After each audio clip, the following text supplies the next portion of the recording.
حضرت مولانا مفتی اطہر القاسمی صاحب، نائب صدر جمعیت علماء بہار، جو اپنے ولولہ انگیز اور فکر انگیز تقریر سے ہم سب کو محظوظ کر رہے تھے اور ہمیں قیمتی باتوں سے نواز رہے تھے۔ اللہ تعالیٰ ان کو بھی صحت عافیت نصیب فرمائے۔ حضرات، ہمارے درمیان میں دو موقر شخصیات موجود ہیں اور دونوں ایک انجمن کی حیثیت سے ہیں اور دونوں محتاج تعارف بھی نہیں ہیں۔ بار بار تذکرہ ہو چکا ہے۔ جامعہ احیاء العلوم مبارک پور کے ناظم اعلیٰ حضرت مولانا مفتی محمد یاسر صاحب قاسمی دامت برکاتہم، جو مولانا ارشد مدنی دامت برکاتہم کے جمعیت کے بڑے ذمہ دار ہیں آپ صوبہ بھر کے، وہ بھی یہاں تشریف فرما ہیں اور انہی کے صدارت میں یہ اجلاس چل رہا ہے، لیکن نائب امیر شریعت ابھی تشریف لائے ہیں۔ ان سے زیادہ ہمیں استفادہ کرنا ہے، ان کے فیض سے مستفیض ہونا ہے۔ اس سے پہلے کہ ہم امیر شریعت کو دعوت دیں، ان سے پہلے میں حضرت مہمان مکرم حضرت مولانا مفتی محمد یاسر صاحب صدر اجلاس حاضر سے گزارش کرتے ہیں کہ آپ تشریف لائیں اور صدارتی کلمات سے اور اپنے مواعظ حسنہ سے ہمیں مستفیض فرمائیں۔ پھر ان کے بعد حضرت نائب امیر شریعت کا بیان ہوگا اور ان کی نصیحت کے بعد دعا ہوگی اور آپ ہی دعا فرما کر کے اجلاس کا اختتام ہوگا۔ آپ سب دل جمی کے ساتھ بیٹھیں اور جو وقت آپ کو مل رہا ہے وہ غنیمت ہے، اس کی قدر کریں۔ بسم اللہ الرحمن الرحیم۔ الحمد للہ رب العالمین والصلاة والسلام علی سید الانبیاء والمرسلین محمد وعلی آلہ وصحبہ اجمعین ومن تبعهم بإحسان إلى يوم الدين وبعد، فقد قال الله تبارك وتعالى في كلامه المجيد والفرقان الحميد: أعوذ بالله من الشيطان الرجيم، بسم الله الرحمن الرحيم. لو أنزلنا هذا القرآن على جبل لرأيته خاشعا متصدعا من خشية الله. وقال تعالى: إنا نحن نزلنا الذكر وإنا له لحافظون. وقال النبي صلى الله عليه وسلم: لا حسد إلا في اثنين: رجل آتاه الله القرآن فهو يقوم به آناء الليل وآناء النهار، ورجل آتاه الله مالا فهو ينفقه آناء الليل وآناء النهار. وعن أنس رضي الله عنه قال رسول الله صلى الله عليه وسلم: إن لله أهلين من الناس. قالوا: من هم يا رسول الله؟ قال: أهل القرآن هم أهل الله وخاصته، أو كما قال رسول الله صلی اللہ علیہ وسلم۔ اسٹیج پر تشریف فرما حضرات علماء کرام، معزز سامعین اور پردہ نشین ماؤں بہنوں، میرے لیے بڑی سعادت کا موقع ہے کہ اللہ تبارک و تعالی نے اس دیار میں پہلی مرتبہ مجھے حاضری کی سعادت بخشی۔ پہلے سے ہمارا ایک نظام طے تھا کہ حافظ عبدالحی صاحب دامت برکاتہم العالیہ کی معیت میں آپ کے دیار میں حاضری ہوگی اور ہمارا یہ 4 روزہ سفر باہم گزرے گا، لیکن افسوس ایسا ممکن نہ ہو سکا۔ آنے سے قبل میں جہانہ گنج حضرت مولانا عبدالرب صاحب اعظمی دامت برکاتہم العالیہ کی عیادت کی غرض سے حاضر ہوا۔ حالات دیکھا، حضرت بے سدھ پڑے تھے اور کسی کو پہچان بھی نہیں پا رہے تھے۔ ان کی اس حالت زار کو دیکھ کر آنکھوں کے اندر آنسو آئے، کھڑے ہو کر کچھ دعائیں کی کہ گھر اور تھوڑی دیر میں اپنے احباب کو لے کر آباد ہوں، مولانا کے بھائیوں اور بچوں کے ساتھ بیٹھ گیا۔ تلاوت سے آباد کچھ تسلی بھری باتیں ہوئیں گھر ہمارے تلاوت اور تھوڑی دیر میں آباد ہوں، ہماری وہاں سے واپسی ہو گئی۔ مولا سے یارو جاتے ہوئے راستے میں حافظ عبدالحی صاحب کا میرے یہاں فون آیا کہ میں تم سے مشورہ چاہتا ہوں کہ ان حالات میں مجھے بہار ارریہ پہنچنا چاہیے یا نہیں۔ میں نے عرض کیا حضرت مجھے توقع ہے کہ حضرت مولانا اتنی جلدی ہمارے درمیان سے رخصت نہیں ہوں گے، آپ کچھ مزید وقت تک انشاءاللہ ان کی زیارت کر سکیں گے، ان سے ملاقات کر سکیں گے، اس لیے میری درخواست ہے کہ آپ سفر کر لیں، اور اگر کوئی ناگہانی صورت پیش آئی تو انشاءاللہ بالفور ہماری واپسی ہو جائے گی، اور واپسی کے سفر میں بھی آپ کے ساتھ رہوں گا انشاءاللہ۔ حضرت تیار ہو گئے، لیکن صبح جب ہم لوگ نکلنے والے تھے تو مجھے خبر ملی کہ حافظ صاحب معذرت کر چکے ہیں، اور اگر ممکن ہوا تو کل اپنی کار سے آ جائیں گے، لیکن بہرحال عرفت ربی بفسق العزائم، میں نے اپنے رب کو پہچانا پختہ ارادوں کے ٹوٹنے کے ذریعے۔ ہم بڑے بڑے ارادے اور بڑے بڑے پلان اور منصوبے کرتے ہیں، لیکن ہوتا وہی ہے جو رب چاہتا ہے۔ تجری الریاح بما لا تشتہی السفن لیس کل ما یتمنی الرجل یدرکہ تجری الریاح بما لا تشتہی السفن۔ ہزاروں آرزویں خاک ہو جاتی ہیں، انسان تمنائیں کرتا ہے اور اس کی آرزو پوری نہیں ہو پاتی۔ ایسے وقت میں انسان عبدیت کا احساس کرتا ہے، اعتراف کرتا ہے، اور اللہ کے فیصلے پر یہ کہہ کر راضی ہو جاتا ہے کہ یقیناً اس میں کوئی نہ کوئی خیر ہوگا۔ قرآن کریم کی مناسبت سے، عظمت قرآن کی مناسبت سے آپ نے یہ بزم سجائی ہے۔ مغرب کی نماز سے فارغ ہو کر سیدھے ہم لوگ اسٹیج پر آئے، اور اس کے بعد سے بہت کچھ نظمیں، نعتیں اور حضرات علماء کرام کے مواعظ عظمت قرآن کی مناسبت سے بڑی قیمتی باتیں ہم سنتے رہے۔ اللہ تعالیٰ مجھے اور آپ سب کو عمل کی توفیق عطا فرمائے۔ تھوڑی دیر میں بھی اسی موضوع پر آپ سے روبرو ہوں اور گفتگو کرنے کی کوشش کروں گا۔ دعا کریں کہ اللہ تعالیٰ کچھ خیر کی باتیں مجھے کہنے کی توفیق عطا فرمائے۔ قرآن اللہ تبارک و تعالیٰ کی آخری کتاب ہے،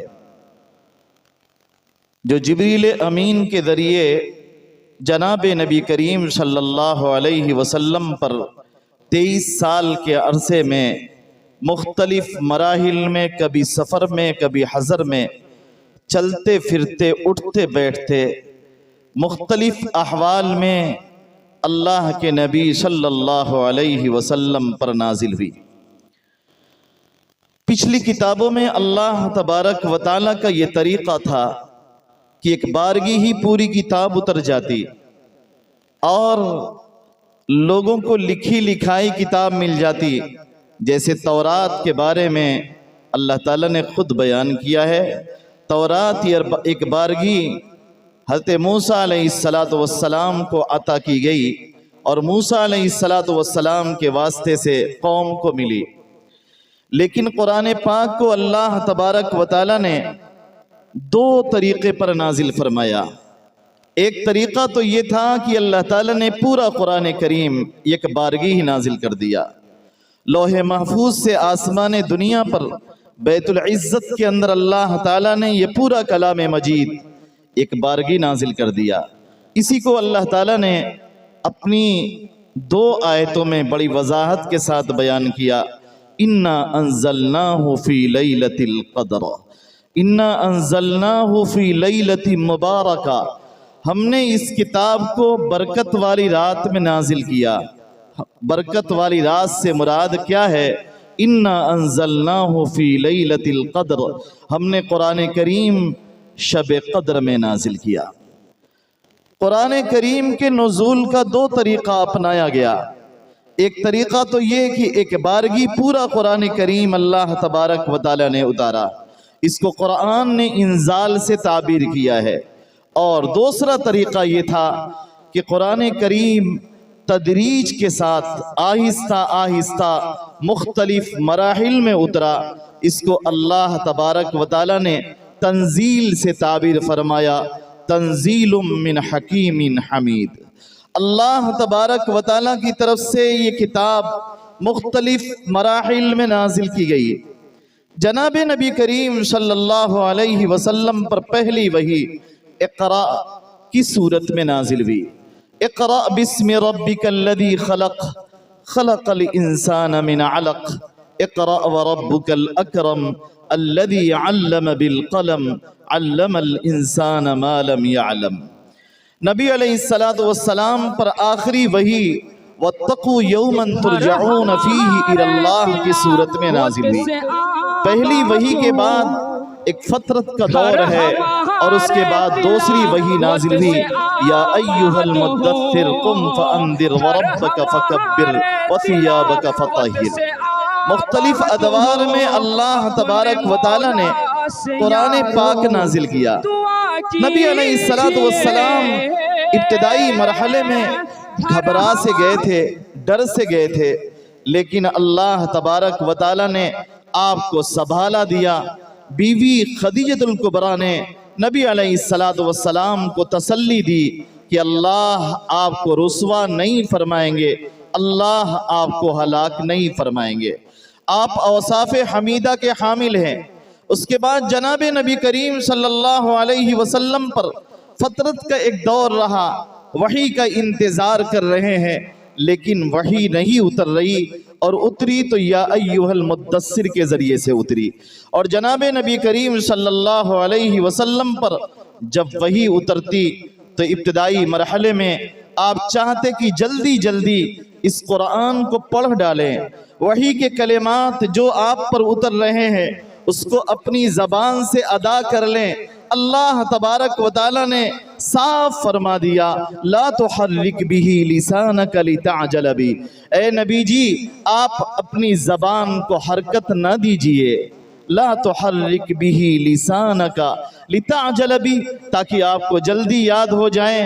آپ ایسا نہ کرے، ان علینا جمعہ وقرآنا، یہ قرآن کریم آپ کے سینے میں محفوظ کرنا، اس کو آپ کی زبان پر جاری کرنا اور اس کو پڑھوانا، ثم ان علینا بیانا، پھر اس قرآن کریم کی تفسیر و توضیح کرانا، یہ صرف اور صرف میری ذمہ داری ہے، اللہ تبارک و تعالیٰ کی ذمہ داری ہے۔ قرآن کریم نبی علیہ السلام کبھی بھول نہ سکے، اس لیے کہ اللہ تبارک و تعالیٰ نے اس کی ذمہ داری لیا۔ امام غزالی رحمت اللہ علیہ نے احیاء العلوم میں بڑی عجیب بات لکھی، فرماتے ہیں یہ بہت بڑا معجزہ ہے کہ انسان رب کے کلام کو اپنی زبان پر لے رہا ہے، قرآن کا تلفظ کر رہا ہے، قرآن کو اپنی زبان سے ادا کر رہا ہے، یہ ایک بہت بڑا معجزہ ہے۔ کیا آپ نے کبھی کسی بکری کو انسانوں کی بولی بولتے دیکھا ہے؟ کسی جانور کو سنا کہ انسانوں کی طرح بول رہا ہے اور بولتا ہی جا رہا ہے؟ نہیں، یہ ممکن نہیں۔ کیوں؟ اس لیے کہ وہ حیوان ناطق نہیں، وہ بولنے والے جانور نہیں۔ ہم حیوان ناطق ہیں، لیکن حیوان اور واجب الوجود کے اندر بہت زیادہ فرق ہے۔ اللہ علم للذات الواجب الوجود المستجمع لجمیع صفات الکمال۔ اللہ تبارک و تعالی واجب الوجود ہے، جن کا وجود ہمیشہ رہا اور ہمیشہ رہے گا، اور انسان ممکن ہے، حادث ہے، فانی ہے، انسان پر اور دنیا میں بسنے والی ہر چیز پر فنا ہونا ہے۔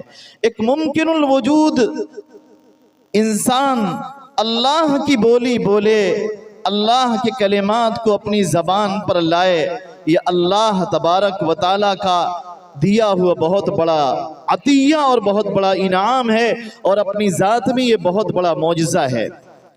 اسی لیے اللہ تبارک و تعالیٰ نے ہم پر یہ بڑا فضل فرمایا کہ اس قرآن کریم کو ہمارے حوالے نہیں کر دیا، بلکہ اللہ پاک نے اس کتاب کو اپنے ذمے لیا۔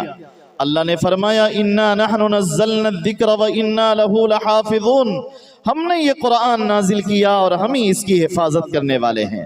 پچھلی کتابوں کے بارے میں کہا گیا بِمَا اسْتُحْفِظُوا مِن کتاب اللہ، کہ سابقہ امتوں سے یہ مطالبہ کیا گیا تھا کہ آپ اپنی کتاب کی حفاظت کرنا، لیکن ان سے ان کی کتابوں کی حفاظت نہ ہو سکی، اس لیے کہ انسان سراپا نفس ہے، سراپا احتیاج ہے، اس کے اندر کمزوری ہی کمزوری ہے، یہ بھولنے والا، بھٹکنے والا اور غلطیاں کرنے والا، خطاؤں کا پتلا، اس سے کیوں کر ممکن تھا کہ اللہ کی کتاب کو اپنے سینے میں مکمل محفوظ کر لیتا۔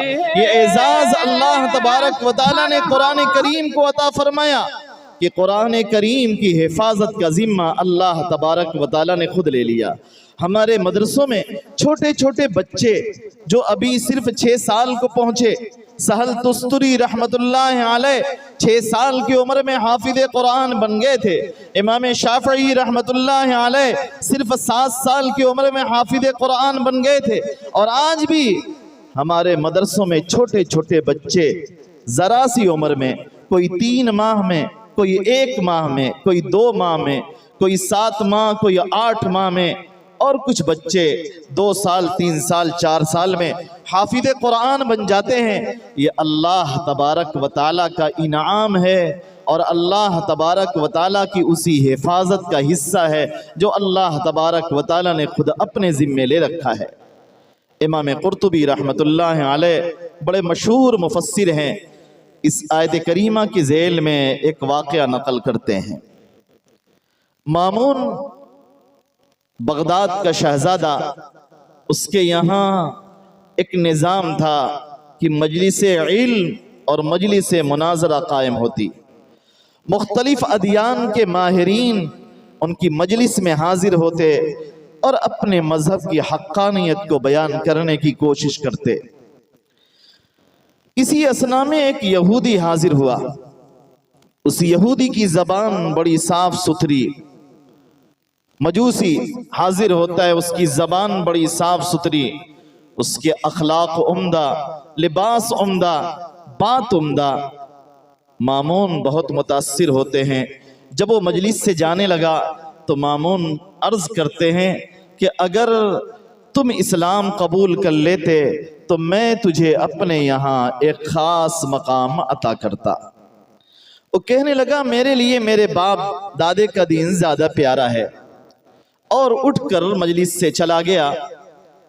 1 سال کے بعد اس کی دوبارہ حاضری ہوئی۔ اب اس کے جسم پر اسلامی لباس ہے، اس کی زبان پر ایمانی کلمات جاری ہیں، علم جھڑ رہا ہے اس کی زبان سے، علم کے بول جاری ہیں، اخلاق اور کردار پہلے سے بہت بہتر ہو گئے۔ مامون کہنے لگے کیا وہی 1 سال پہلے والے نہیں ہو؟ کہا جی ہاں، میں 1 سال پہلے آپ کے یہاں حاضر ہوا تھا، میں وہی ہوں۔ مامون کہتے ہیں کہ تیرے اندر یہ تبدیلی کیسے آئی؟ ایک نقطے کی بات یہاں پر سمجھ لیں۔ دعوت کے اندر اللہ تبارک و تعالیٰ نے بڑی تاثیر رکھی ہے۔ جب آپ خیر کی دعوت دیتے ہیں تو اس کا کچھ نہ کچھ اثر ضرور پڑتا ہے۔ اس مسلمان نے دعوت دینا جب سے چھوڑ دیا، جبھی سے اس کے اندر، اس قوم کے اندر بگاڑ پیدا ہوا ہے۔ آج ہمارے ملک کے حالات جو بنے ہیں اس کے بہت حد تک ذمہ دار ہم خود ہیں کہ اپنا منصب، داعیانہ منصب ہم بھول چکے ہیں۔ دعوت کا بڑا اثر ہوتا ہے۔ مامون نے دعوت دی اور اس کے اندر ایک تحریک پیدا ہوئی۔ کہتے میں گیا، جانے کے بعد میں نے سوچا کہ ادیان سابقہ کی کتابوں کا مجھے امتحان لینا چاہیے، میں اچھا نساخ، اچھا کاتب ہوں، میری تحریر بڑی خوبصورت ہے، اس لیے سب سے پہلے میں نے تورات کے 3 نسخے تیار کیے اور یہودیوں کے معبد کے اندر اسے پیش کیا۔ اس میں اپنی طرف سے میں نے کچھ کمی کی تھی، کچھ زیادتی کی تھی، انہوں نے میرے منہ پہ دے مارا، انہوں نے اس کو قبول کر لیا، ہاتھوں ہاتھ لیا، اس لیے کہ اس کے اوراق بڑے خوبصورت تھے۔ اور اس کے بعد میں نے انجیل کے 3 نسخے تیار کیے اور تیار کر کے ان کے پاس لے گیا، عیسائیوں کے معبد کے اندر، چرچ کے اندر انہوں نے اسے قبول کر لیا۔ مجھے یقین ہو گیا کہ یہ دونوں کتابیں بدلی ہوئی ہیں، اگر یہ کتاب بدلی ہوئی نہ ہوتی تو میری تحریف کے بعد یہ کتاب قبول نہ کرتے، اس کا پہلے مطالعہ کرتے، دیکھتے، مشاہدہ کرتے، پتہ یہ چلا کہ یہ کتاب محفوظ نہیں ہے۔ اس کے بعد میں نے قرآن پاک کے 3 نسخے تیار کیے اور وراقین کے پاس لے کر میں پہنچا۔ وراقین نے مجھے بٹھایا، اس قرآن کا مطالعہ کیا، جگہ جگہ سے اس کو الٹا پلٹا اور دیکھنے کے بعد کہنے لگے یہ کتاب اللہ کی کتاب نہیں ہے، تم نے اس میں بہت کچھ اپنی طرف سے لکھا ہے، اللہ کے کلام کو تم نے بدلنے کی کوشش کی ہے، اس لیے اس کے منہ پر وہ کتاب دے ماری گئی۔ کہتے ہیں میں واپس آیا اور مجھے یقین ہو گیا کہ قرآن اللہ کا کلام ہے اور من وعن موجود ہے، اس میں کوئی تبدیلی نہیں ہوئی ہے۔ لا یأتیہ الباطل من بین یدیہ ولا من خلفہ تنزیل من حکیم حمید۔ قرآن کریم کو بدلا نہیں جا سکتا، قرآن کریم میں تحریف کرنا کسی کے بس کی بات نہیں ہے۔ کیوں؟ اس لیے کہ یہ کتاب صرف حروف الفاظ کو کاغذوں پر صرف نہیں لکھا گیا، اس قرآن کریم کو سینوں پر نقش کر دیا گیا ہے۔ ہمارے چھوٹے چھوٹے کروڑوں بچے حافظ قرآن ہیں جو پورے عالم کے اندر پھیلے ہوئے ہیں، ایسے کہ ایک مجلس میں صبح کو بیٹھتے ہیں اور شام کو پورا قرآن کریم مکمل کرتے ہیں۔ آج ہندوستان میں سمجھتا ہوں جتنے مدرسے قائم ہیں تقریباً ہر جگہ کچھ نہ کچھ ایسے بچے ضرور تیار ہوتے ہیں جو پورا قرآن کریم ایک بیٹھک میں، ایک مجلس میں سناتے ہیں۔ یہ اللہ تبارک و تعالیٰ کا اعزاز ہے، اسی وجہ سے یہ کتاب محفوظ ہے۔ پچھلے زمانے میں صرف انبیاء ہی اپنی کتابوں کے حافظ ہوتے تھے، لیکن اس امت کا یہ اعزاز ہے کہ اللہ تبارک و تعالیٰ نے صرف جناب نبی کریم صلی اللہ علیہ وسلم کو حافظ قرآن نہیں بنایا، بلکہ آپ کی امت کے بے شمار لوگوں کو حافظ قرآن بنا دیا۔ 60 سال کی عمر میں بہت سارے لوگ حافظ قرآن بنے ہیں، 60 سال کی عمر میں، 50 سال کی عمر میں شوق ہوا اور حافظ قرآن بن گئے۔ اور کتنے ایسے علماء ہیں جنہوں نے پہلے فضیلت کیا، علم حاصل کیا اور تکمیل کے بعد وہ حافظ قرآن بنے۔ ایسی بھی مثالیں ہیں کہ محراب میں کھڑے ہونا ہے اور حافظ قرآن نہیں ہے اور اتفاق سے وہاں کوئی حافظ قرآن نہیں، روزانہ 1 پارہ یاد کیا اور کھڑے ہو کر محراب میں 1 پارہ سنا دیا۔ اس طرح کی مثالیں ہمارے ہندوستان میں ہمارے اکابر کے یہاں پیش آئی۔ تو قرآن اللہ تبارک و تعالیٰ کی کتاب ہے جو اللہ کے فضل سے ہمیں ملی ہوئی۔ نبی علیہ السلام نے اس کتاب کو بڑی اہمیت دیا ہے۔ آپ علیہ السلام کے یہاں اس کتاب کو سیکھنے اور سکھانے کا خصوصی اہتمام تھا۔ قرآن کریم کو عمدہ پڑھنے والا جناب نبی کریم صلی اللہ علیہ وسلم کے یہاں بڑا معزز اور مقرب ہوا کرتا تھا۔